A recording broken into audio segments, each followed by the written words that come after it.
everyone, thank you so much for the views and likes on the first review. Without further ado, today we dwell into Zeta Gundam, one of my all-time favorite shows. Because it's the sequel of the original Mobile Suit Gundam, in which this one focuses on the war between the AEUG or Anti-Earth Union Group and the Elite Task Force of the Federation, the Titans, which is known as the Grips Conflict.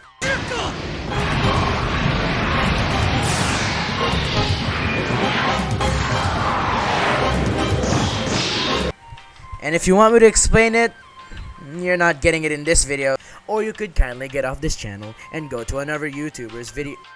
I'm just kidding. Of course I'm not like that. Anyways, so yeah, if you wanna know about the lore, I suggest you watch the show or movies because no, I'm not gonna be explaining a 50 episode long series. And here we have the Hyaku-Shiki. And yeah, the pain in this thing, it's fucking non-existent, of course, cause it's a Gundam plastic model kit in which, of course, Bandai wants you to paint it, like the details, like these ones over here. But the sculpting is done beautifully as well. It really captures the design of the Hyaku-Shiki, and also, yeah, it's slick. It's exactly how I expected it to look like. It also captures the sleek and gold design of the original mobile suit was based off being the Delta Gundam. So you can see some designs that they kept from the Delta Gundam, like the knee armor, which is actually the same.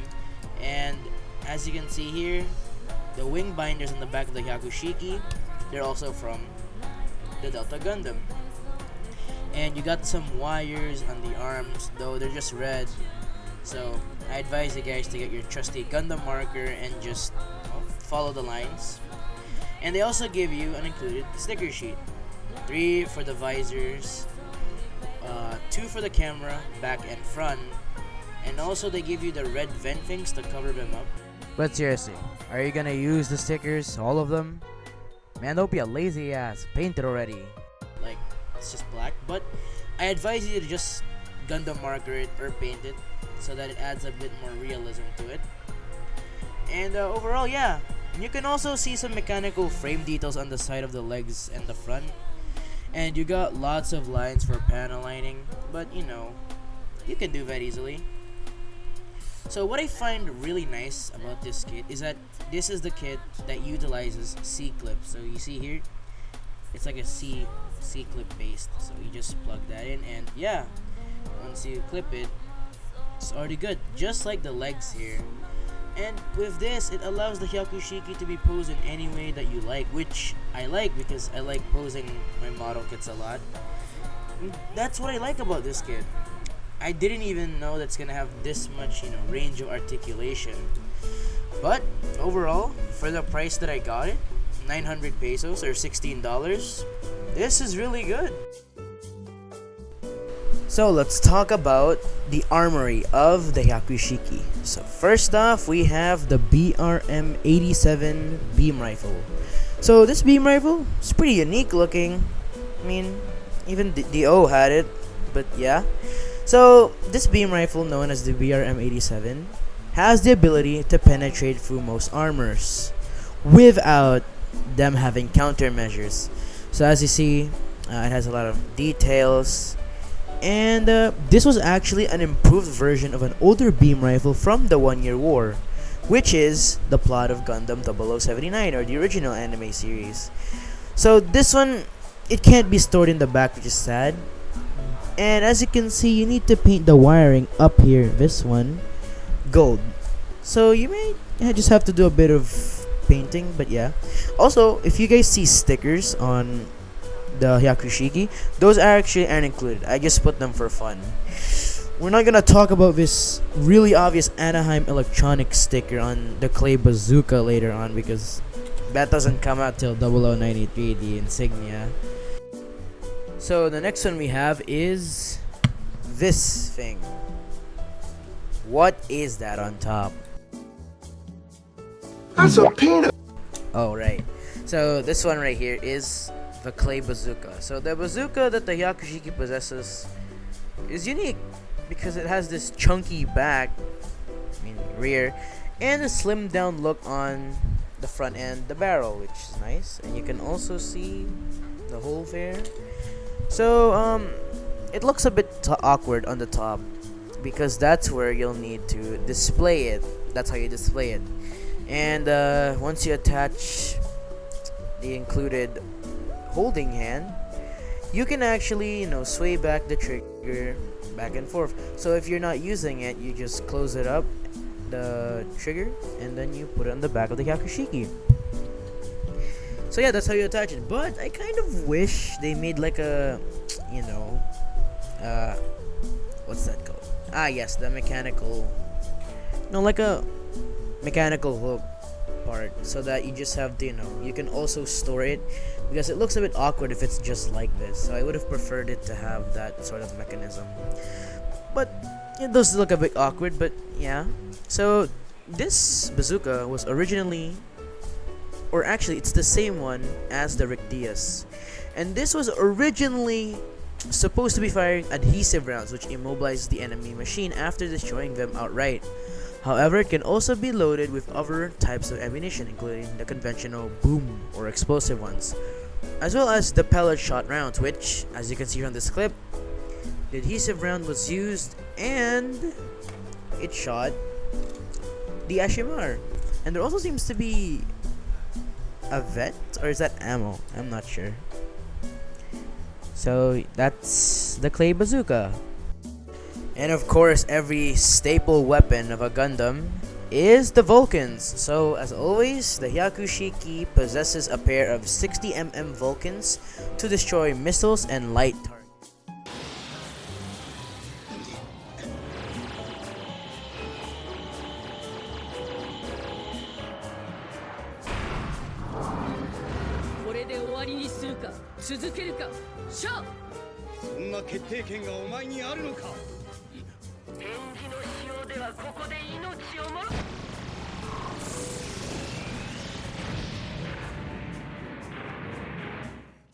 So as you see, on both sides of the head, however, it's just gold, so you might need to paint the tip of them, or the insides of the 60mm Vulcans, black, or you can just use a double tip marker like what I did.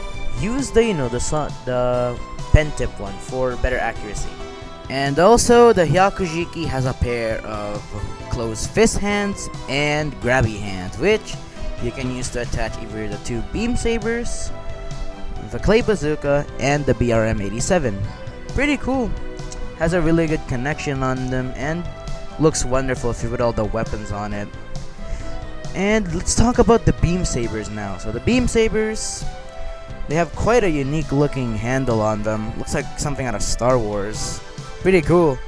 And as always, the beam saber effect part is yellow, which I'm not expecting yellow, but yeah, it's yellow like most of the Zeta series. And you can attach it both on, like always, the holding hands. And that actually looks pretty good. But for mine, I don't seem to be clipping in. I don't want to push it because they might break. Since you're not using them, you can attach the handles to the back skirt, which is like plugging something in your ass, but yeah. Okay, so for articulations, we have a ball joint on the head, which can go up that far and down that far.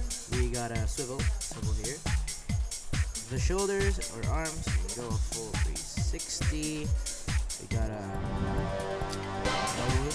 elbow joint. We also have a ball jointed arm movement, which is also nice. We have some movement on the front skirts, which allow for a beautiful kick. And we can also move these fat looking side skirts, which can go that far for a beautiful spread. We also have a ball joint on the wing binders, both of them, which is nice. These kind of get in the way, which is sad. The legs can go that far, it's pretty nice. And yeah. Oh, we also have some movement in the chest. Full on 360, which is nice, but the wing binders get off, but you can get an elbow front elbow movement, which is nice. That far, that's cool. And you can move left and right like that, and that's nice. Yeah. Overall, posing this guy, it's pretty good. Very good. Overall, I give this figure a massive thumbs up. For the price of 900 pesos or $16, I'm afraid, it's very good. Not only are you getting a pretty good mobile suit, you're also getting the minimal amount of accessories needed to pose this guy, and I mean pose, because wow, this guy can pull off any pose. And where did I get this? Once again, at Toy Town. So you can mostly get this at retail stores. Again, like always, from the last video. And I highly suggest putting this in your shelf for collecting Gunpla, because this guy will make a good shelf appearance. And if you're a fan of Zeta Gundam, I suggest you check it out too. It's a very good show. But I think a lot of people disagree, but yes, it's a very good show. And yeah, I hope you guys have a lovely day, and I'll see you all next time. Peace.